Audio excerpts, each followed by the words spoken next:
I want to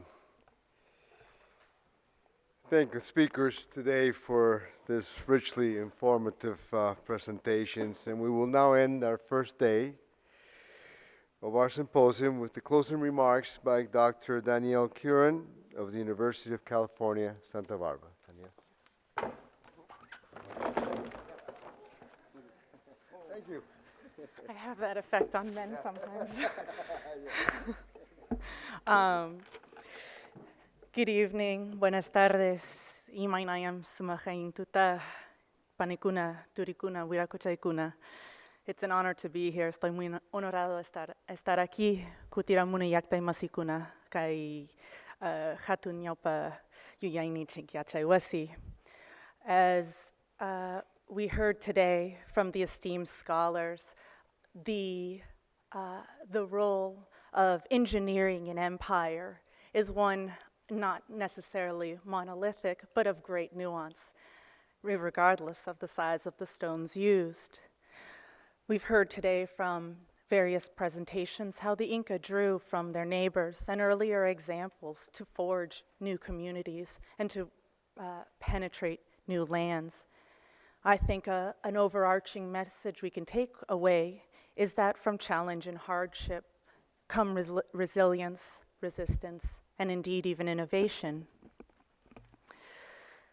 From the ashes of Wari's imperial collapse around 1,000 years ago, we saw the emergence of regional societies, as Dr. Dillehay mentioned earlier today. Amongst the most infamous, of course, was the Chanca. The Chanca made forays into Cusco and were ultimately defeated as Pachacutec, the young lord, the young prince left behind, saw stones turn into warriors and beat back the Chanca. For the Chanca, this was the end of their history in terms of official Inca accounts. For the Inca, this was the genesis. This moment, this defeat, this conquest, this victory was the beginning of an empire. Indeed, I'd like to conclude with some final thoughts on how engineering an empire actually impacted ancient peoples whose bones represent the congealed life histories of those actions and moments and events in time. As a bioarchaeologist, my colleagues and I use analysis of the molecules in a single tooth to collections of mummified bodies, to ossuaries filled with ancient dry human bones, to reconstruct CSI style the lives, lifeways, and even deaths of these ancient actors.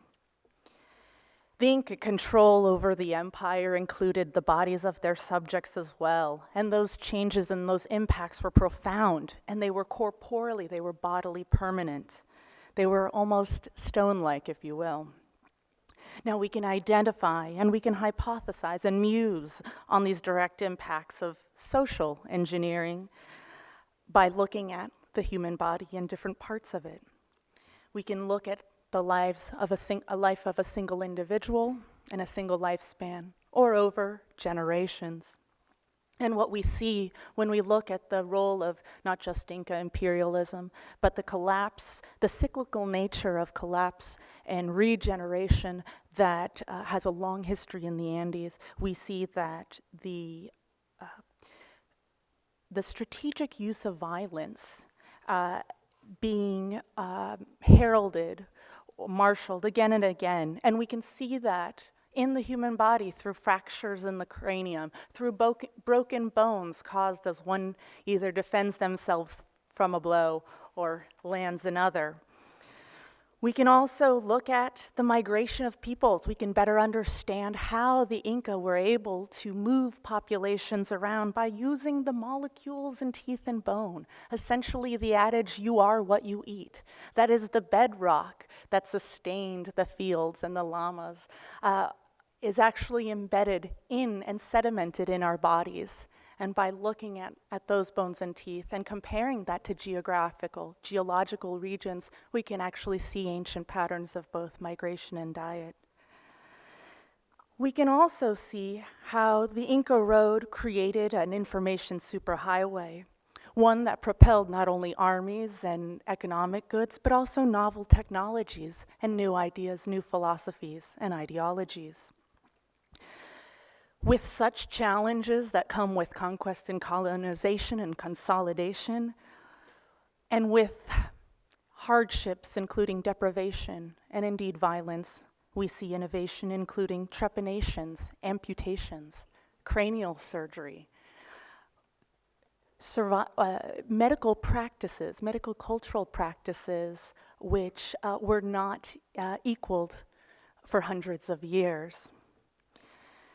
We also see, with the establishment or the engineering of an Inca empire, the creation of new communities, both physically in the physical landscape and also in the mind of the beholders. So as we see the construction of new tambos and new settlements, we also see, as bioarchaeologists, new novel conduits of disease, be it tuberculosis or smallpox, as we know from terminal Inca history.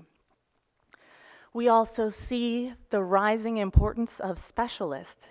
We see stone carvers, and perhaps we can even identify those stone carvers through their arthritic fingers and their smashed thumb bones.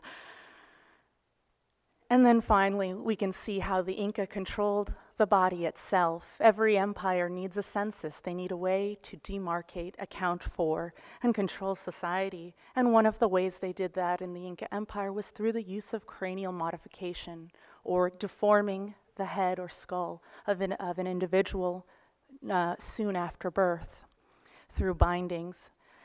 This permanent head shape would be a way to identify a person from a given ethnic or social group. Now, when the Spanish came, they banned that practice. However, the legacy lives on in the incredible regalia, the hats, the textiles that allow anthropologists and locals alike to instantly recognize someone as a Ayacuchano or a Cusqueño or an Otobaleño or a Cochabambino. We also see the intensification and the intensified power and political lives of stone-like mummies.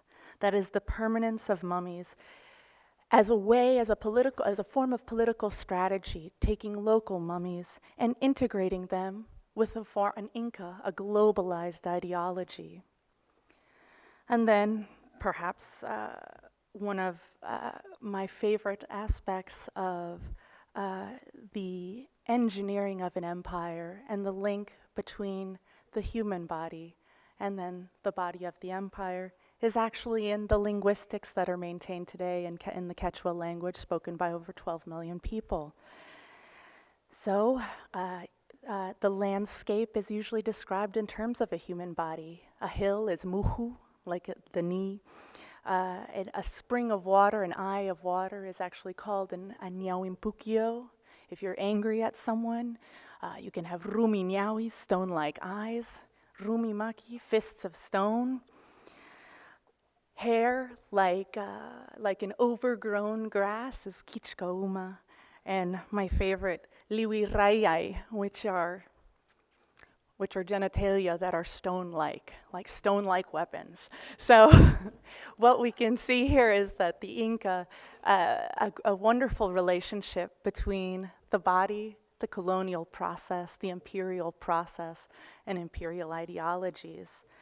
I think to conclude, what we could say is that from death and contestation comes life, from blood, sweat, water, semen come growth, fertility, fecundity, and continuity. And indeed, although the Spaniards landed on Peruvian soil some 500 years ago, let us not think or consider that Andean societies are something static or lost, and that the dynamism of the Andean world continues today, much as it has for the last 500 years, and it has in the American continent for the last 12,000.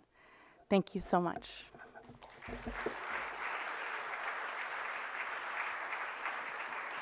Thank you, Danielle. Brilliant, brilliant.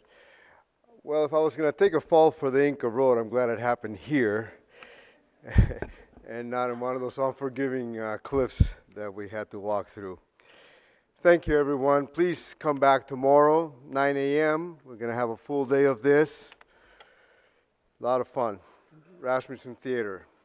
So we will take the topic up again of the Great Inca Road, Engineering and Empire. Now, you're all invited. Please join us in the Potomac Atrium for a celebratory reception, and in the third floor gallery for a preview of the landmark new exhibition, The Great Inca Road, Engineering and Empire. Thank you. Good night.